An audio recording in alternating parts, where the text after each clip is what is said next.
Hello, good day, everybody at here.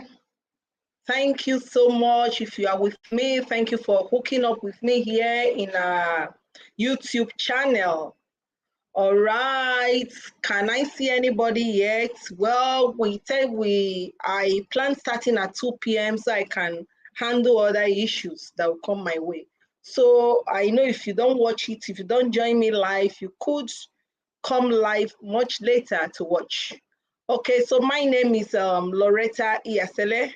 I'm the convener of the Top Notch Parents Network platform on Facebook. We are here live in our YouTube, and there's this particular topic that's been boiling in my heart that I just feel I should dish out today to us. The unique beauty in your child. All right, so please let me know if you find this video helpful. Please put up whatever you feel that's been helpful to you after the end of this live stream at the comment section. All right, so the unique beauty in your child.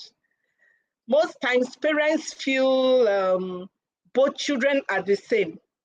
They just feel because they are my children and I have 3 children peradventure, they just feel okay because it's from the same womb, so they should act the same way.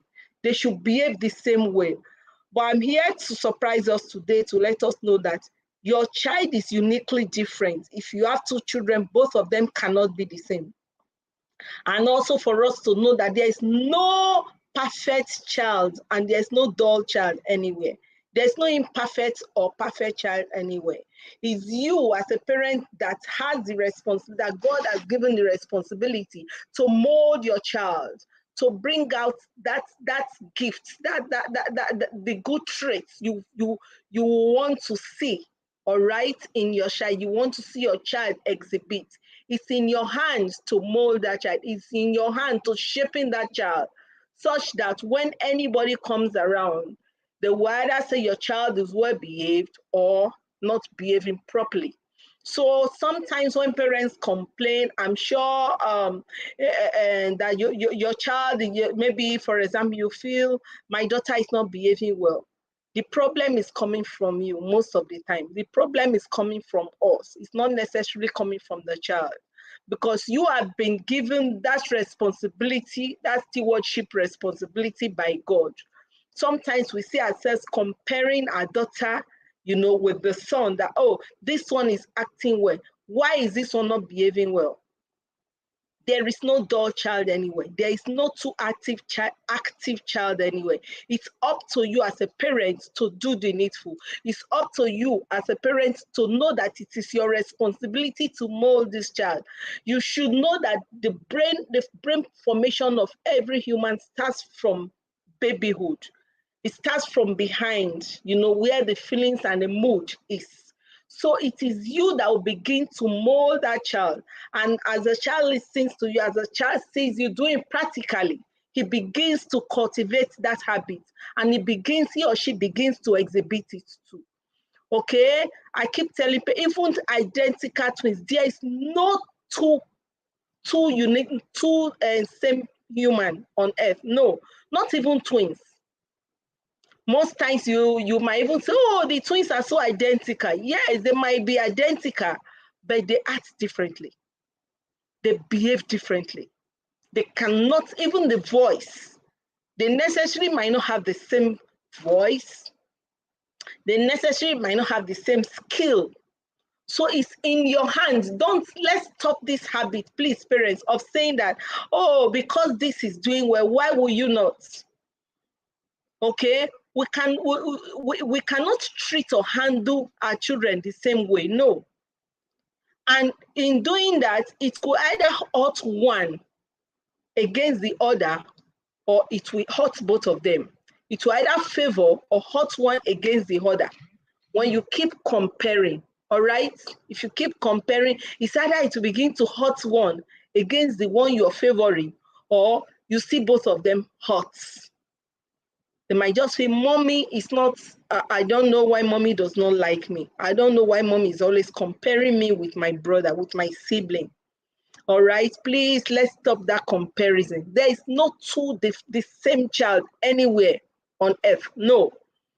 Most times I like to relate my whatever I want to say with a story. So I have Mrs. Jegede here, who often had issues with the behavior of her two children.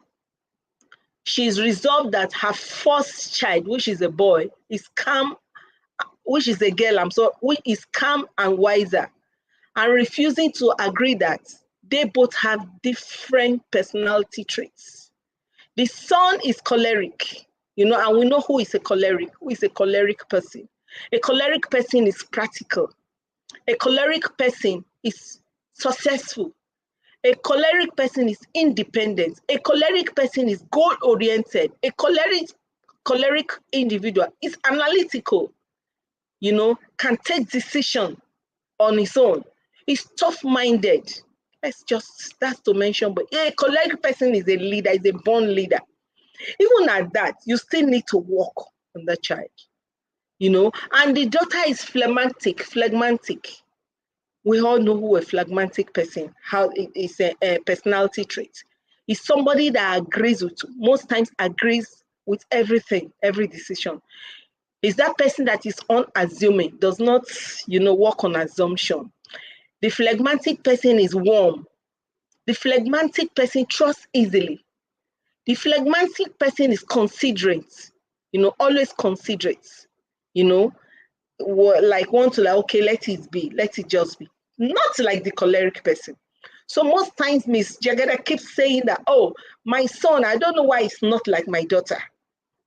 She refused to believe that Jagada's personality trait, the son's personality trait, is different from the daughter's personality trait. No, and most times you see her having issues with the boy. You see her having quarrel with the boy. Most times she gets hurt because you're trying to fox a round peg, in a square box. It won't work. The son cannot be the daughter. Mrs. Jagada most times expect the same feedback from the son and the daughter, in the same manner each time she approaches them. And most times it backfires. Doesn't work that way. They are not the same. The son and one is choleric, the other one is phlegmatic. One is a leader. One likes to take his decision on he wants to be on top, wants to be the boss, wants to take his decision. He's tough, hard-minded. The other one agrees for everything. The other one is warm, he agrees like that, that's the phlegmatic person. So please, there's no dull child. Parent, please stop calling your children dull head. Your child is unique. And that's what we're looking at. The unique beauty in your child today. Your child is unique. Your child is creative. It is up to you as a parent to do the needful. To sit down and understand this growing child. I have two boys. The second one can jump. He's still growing. He's hyperactive. He's everywhere. He wants to be involved in everything. But the other one, that one is calm. He's cool-headed.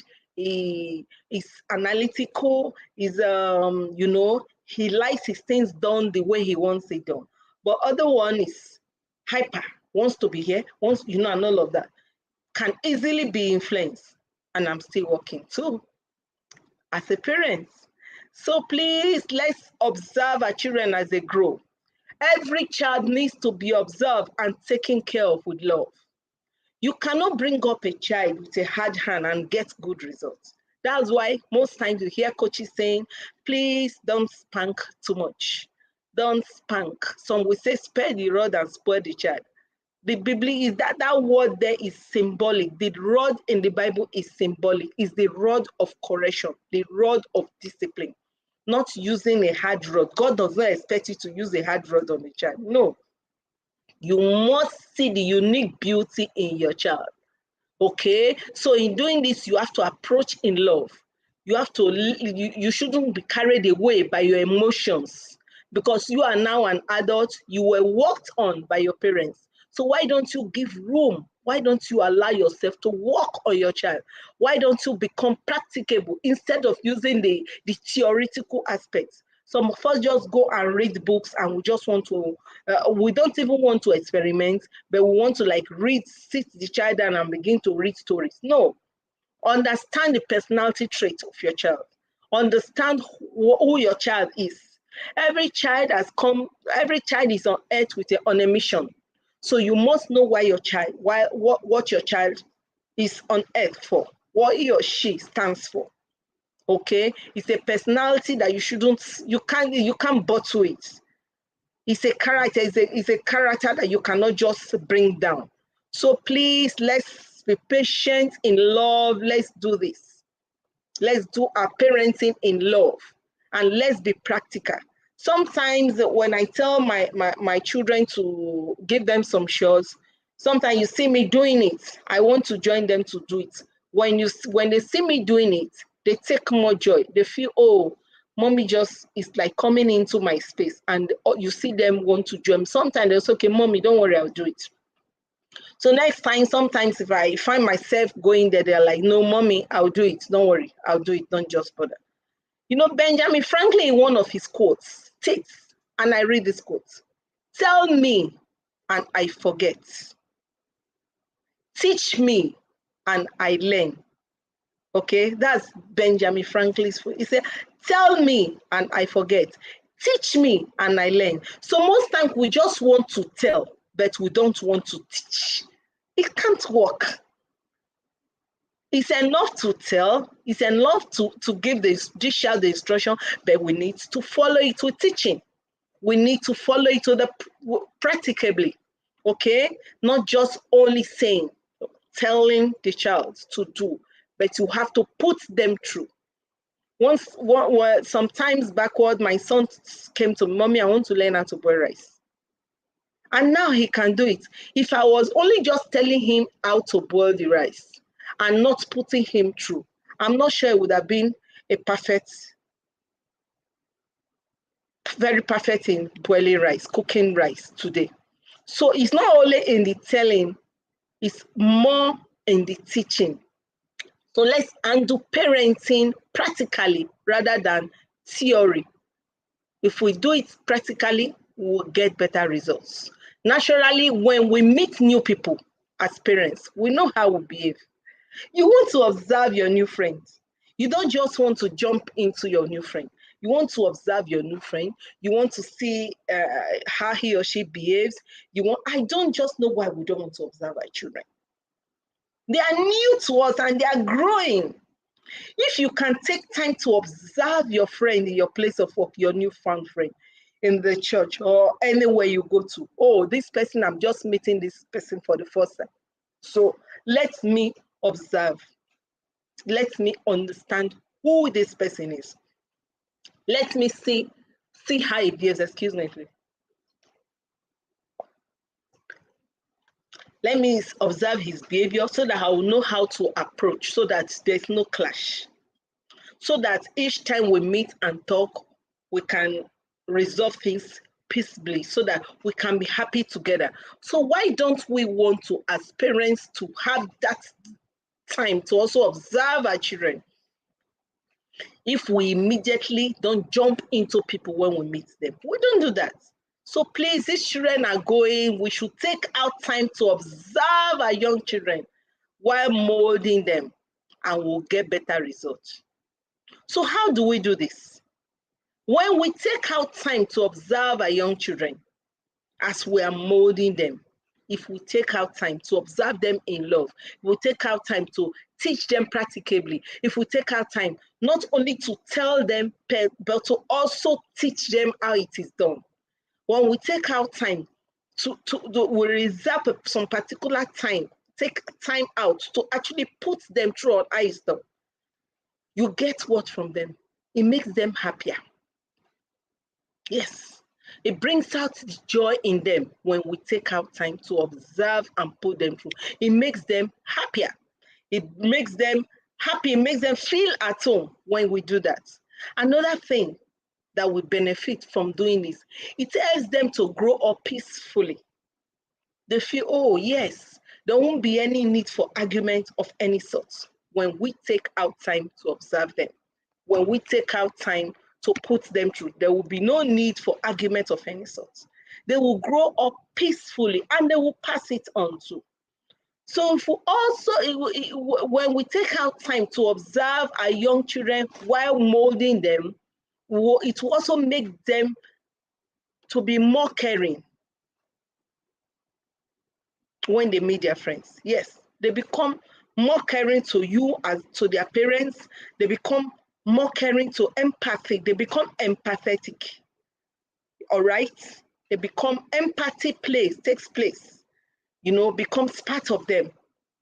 Then we will see less of these social ills we are seeing in the society now. We see less of these vices we are seeing in the society. When we take out time, they now begin to feel, oh yes, this is how it should be. So the values we need to bring, and when we also take our time, they become better influencers too. That's another thing. They become good influencers. They go out there and they represent you well, and you're proud of yourself.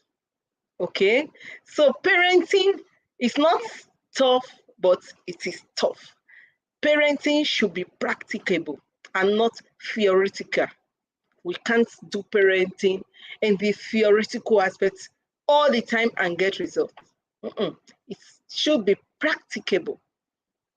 Just like you can't go, you cannot all the time say, okay, I told you I was teaching my son how to cook and I had to take him to the kitchen. I had to put the pot on the fire. I had to put water on the fire.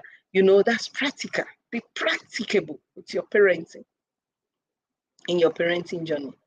So values that we need to bring out in our unique children that will motivate them to influence their environment. What are those values? What are those values that we need to bring out in our children, in our unique children, that will make them to influence their environment? The first thing there is, we should ensure that we make them know that there's nothing like impossibility, no impossibility. We must let them know that for your child to be unique, for your child to stand out, let your growing child know that there's nothing like impossibility, no impossibility. Okay, it's one aspect we must look at, no impossibility. Why that? Let them know that where they see impossible, they should put themselves in that place and say, I am possible. When people say it is impossible, let them put themselves in that place and say, I am possible, especially with their bookwork. Okay, where they see impossible, let them put that place of I am possible. Help them approach challenges with an open mind. It's not the time, oh, I cannot do it. I can't do it. No, it's not doable. It is doable. Let them know it is doable. Okay? Not conclude that, no, I cannot do it. Or, no, it's not done. No, it's not possible. It is very possible. Another thing we need to also teach them is time management. Time management is very key. For you to bring up a unique child that is beautiful, that you'll be proud of tomorrow, you must teach them the time management logic. You can never underrate the power of now. Let them know that now, you can never underrate the power of now. The earlier they learn this, that procrastination should not be part of them. Now can be done now. What should be done now should be done now. What should be pushed forward until the appointed time should be pushed forward to the appointed time. It's better for them. That will help them in their goal setting ability. We are molding unique children, so we must teach them the value of time management. They must have the time to sleep. They should know the time to get up. They should know the time to do their chores. They should know the time to go to school. There's time for play. There's time for rest. There's time for everything. They wake up in the morning. They should know that they should greet their parents first. All right, there's time for homework. There's time for extracurricular activities. Please, let's do this. Another thing is being responsible. It's another attribute that we need to use in molding that unique child of yours. They must unlearn passing blames to others. Yes, the blame game. No, it's not me. It's because this one. It's because my baby sister did it like this. That's why. No. Let's tell them to be responsible. They must unlearn passing blames. They should stop the blame game to others and avoid casual agents. Each child should be held liable. If your child has done something wrong, let that child know, yes, for your any wrong action you take, you're liable for it. Any right action you take, you're liable for it. It's your fault. Don't pass it. It makes them to be accountable and ultimately seek to act right. When you make them responsible for whatever action, let them take responsibility for whatever action they see themselves, they're involved in. Another thing we need to put our children through if we want to mold unique children is teamwork. Yes, the earlier they realize they can't do it all, the better. They can't do it all alone. It's not all the time they can do everything alone. We must let them know that it took teamwork to make this cup. Okay? The painting, the molding, in fact, the raw materials or whatever the raw material that was used in making this cup, it's not the same person. All right? In a company, there's what we call division of labor. So, because they are going to work with others as they grow into adulthood. So, we must begin to teach them teamwork, the spirit of teamwork. They should start learning it. It should be taught to lead from any position they find themselves. They are all leaders. Let them know that. Even if somebody is like the head of the team, but the head of the team cannot do it alone, there should be teamwork. You should lead from any position you find yourself. See yourself as the leader of that position. So another one is care. Self-care and caring for others is one, I believe, will change how we relate with each other in the world. When we care and we care for others. Okay? Loving yourself alone and not loving your neighbor is not human. Yes, it's not human. You say, no, I, me, mine, myself, I, me. The love for others, we must teach them how to be caring. That's how you can also mold a unique child, bringing up a unique child. So I hope with these helpful tips, this will also help Mrs. Jegede. If she's watching me now, I'm sure there's a Mrs. Jegede out there watching me now that keeps feeling that the son and the daughter are the same. And as a result, they should act the same way. So Mrs. Jegede, if you are watching me right now, or if you're not watching me now, if you're going to watch this video in future, please, your daughter and your son, they are not the same. One is choleric, the other one is phlegmatic. They cannot be the same. So please study your child, study your children, and bring out the unique beauty in them.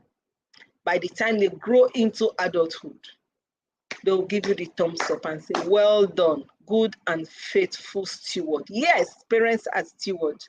So we must take our place as stewards to do the needful. A lot of things is happening in the society and a lot of things. I got an information recently in a school where they said, in fact, they were even calling me for sessions. I should come and have sessions in the school. They said some boys brought in drinks, alcoholic contents to the school and cigarettes, and they're trying to influence others into drinking and smoking. Thank God the school management caught them, because some students that will not buy such ideas went to report and they've been expelled from the school. So parents, please, let's do the needful. I also saw a letter recently There's a love letter online today where a boy was writing a love letter in a primary school to a girl. The girl, who has been well brought up uniquely, who has been beautifully brought up at home, took the letter to the mom. So please, let's do the needful. In doing this, we are bringing out the unique beauty in our children. You are bringing out the unique beauty in your child. You are molding your child not to be like you, but to be him or herself. You are doing the best, but to be God-minded, to be the best in the society, because you are going to release this child into the society. Is it going to be for the benefit of the society, or is it going to be a problem to the society, the child you are molding? Are you molding a child that will be a benefit to the society, or that will be a challenge to the society? Bringing out the unique beauty in your child starts with you, starts with me. So please, let's correct in love, let's mold in love, let's talk in love, let's act in love, let's be practical in love. And we don't need to yell to achieve this. Warm touch and beautiful words from us will go a long way to see that we bring out the unique beauty in our children. My name is Loretta Iyasele. If you're watching me for the first time today, I hope most of our Facebook group members who see this video, please put in your comments, and I also appreciate if you subscribe to our YouTube channel and invite your friends to like and share this video and also subscribe. Thank you so much for taking out time to be here. If you watch this broadcast later, please hashtag and say replay. Thank you so much. God bless you. Bye for now.